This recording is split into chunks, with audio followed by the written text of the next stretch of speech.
Assalamualaikum warahmatullahi wabarakatuh. Mudah-mudahan kita semua masih tetap dalam ridhonya Allah, sahabat. 220 tahun jadi ahli ibadah tapi mati dalam keadaan kafir. Sebelum lanjut, jangan lupa subscribe, like, komen, dan share. Seorang ahli ibadah selama 220 tahun, bahkan sudah memiliki ribuan santri, meninggal dunia dalam keadaan kafir dan su'ul khotimah. Lantas perbuatan apa yang menyebabkan dirinya kafir dan mati dalam keadaan buruk? Kisah ini dialami oleh Barsisa, seorang ahli ibadah yang mempunyai 60.000 santri, dan seluruh santrinya bisa berjalan di angkasa karena berkah ilmunya. Tak tanggung-tanggung, ia beribadah selama 220 tahun tanpa sekalipun melakukan perbuatan maksiat. Melihat para malaikat sangat kagum dengan sosok tersebut, Allah Subhanahu wa Ta'ala kemudian berfirman, "Apa yang kalian kagumkan darinya? Sesungguhnya aku lebih mengerti dari apa yang kalian mengerti. Sesungguhnya Barsisa dalam pengertianku akan berbuat kupu dan masuk neraka untuk selama-lamanya sebab minum khamar." Mendengar firman Allah Subhanahu wa Ta'ala tersebut, para iblis laknatullah pun tersenyum dan mengerti apa yang harus dia lakukan guna menggoda Barsisa. Iblis kemudian mendatangi Barsisa di pondok dengan menyamar sebagai pemuda ahli ibadah yang memakai jubah putih terbaik dan juga memakai wewangian. Barsisa kemudian memanggil semua pemuda tersebut seraya bertanya, "Siapa kamu dan ada keperluan apa ke sini?" Iblis kemudian menjawab, "Saya adalah seorang hamba. Saya datang untuk membantu ibadahmu kepada Allah Subhanahu wa Ta'ala.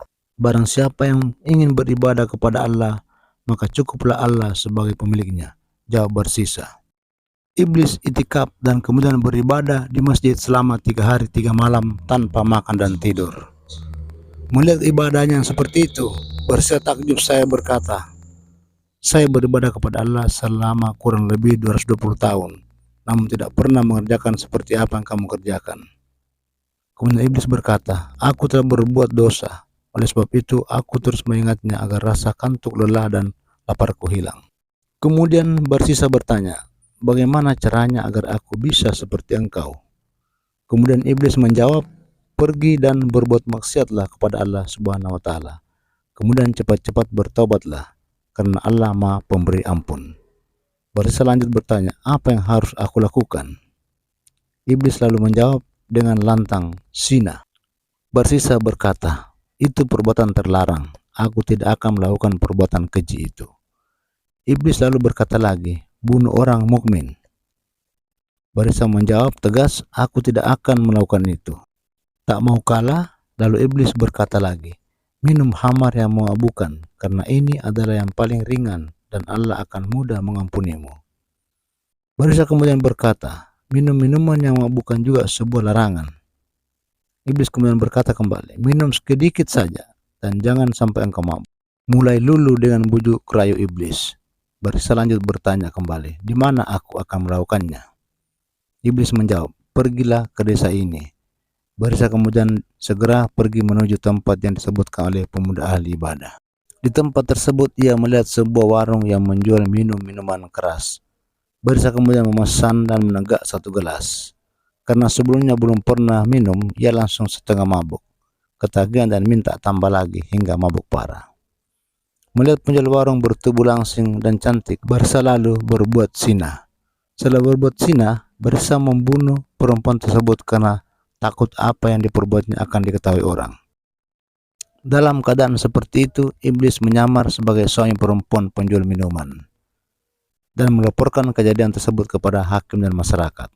Barsisa pun akhirnya ditangkap beramai-ramai dan dihukum jilid sebanyak 80 kali karena minum minuman khamar, 100 kali karena berzina, dan disalib sebab telah membunuh. Dalam keadaan tersalib, iblis muncul sebagai orang ahli ibadah yang pernah ditemuinya. Kemudian iblis bertanya, "Bagaimana keadaanmu?" Barsisa kemudian menjawab, "Barang siapa menurut ajakan jelek, maka inilah balasannya." Iblis lalu berkata, "Selama 220 tahun aku tersiksa karena ibadahmu, hingga aku menjerumuskanmu seperti ini. Namun apabila kamu ingin bebas, aku bisa membebaskanmu." Barsisa lanjut berkata, "Bagaimana caranya?" Iblis lanjut berkata, "Sujudlah kepadaku 1 kali." Barisa kemudian berujar, "Aku tidak dapat melakukan itu dalam keadaan tersalib seperti ini." Iblis lalu berkata lagi, "Sujudlah dengan isyarat." Barsisa pun sujud dengan isyarat dan kufur kepada Allah Subhanahu wa taala serta meninggal dunia tanpa membawa keimanan. Nauzubillahi min dzalik. Kisah ini diambil dari buku 1001 Cerita Penegak Imam Puluhur Budi karya Kiai Haji Muhammad Jamaluddin Ahmad, pengasuh Pondok Pesantren Tabak Beras, Jombang, Jawa Timur, terbitan Pustaka Al-Muhibbin. Hikmah yang bisa diambil adalah kisah ini menjadi pembelajaran bagi kita untuk tak mengusahakan diri kita sebaik mungkin menjauh dari segala halangan Allah Subhanahu wa taala. Jangan sekali-sekali berpikir untuk sengaja berbuat maksiat, karena nanti Allah Subhanahu wa taala akan mengampuni dosa hambanya.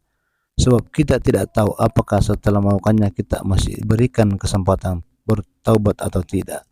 Dan kita tidak tahu apakah setelah bertobat maksiat apa kita masih diberikan kesempatan hidup dan memperbaiki segalanya. Selain itu, penting juga untuk kita memahami bahwa ibadah juga harus diimbangi dengan ilmu. Karena saat dibarengi dengan ilmu, keimanan dan ketakwaan kita akan lebih kuat, membuat kita lebih memahami mana yang baik dan buruk dengan lebih jelas, sehingga ketika godaan muncul kita akan bisa menepis dan tidak terjerumus dengan hal-hal itu. Semoga Allah Subhanahu wa taala senantiasa membimbing kita pada jalan yang lurus serta mendekatkan kita pada ilmu, lingkungan yang baik dan orang-orang yang soleh. Amin ya rabbal alamin. Terima kasih telah menonton. Jangan lupa subscribe, like, komen, dan share. Wallahul muwaffiq ila aqwamit thoriq. Wassalamualaikum warahmatullahi wabarakatuh. Irwan Story.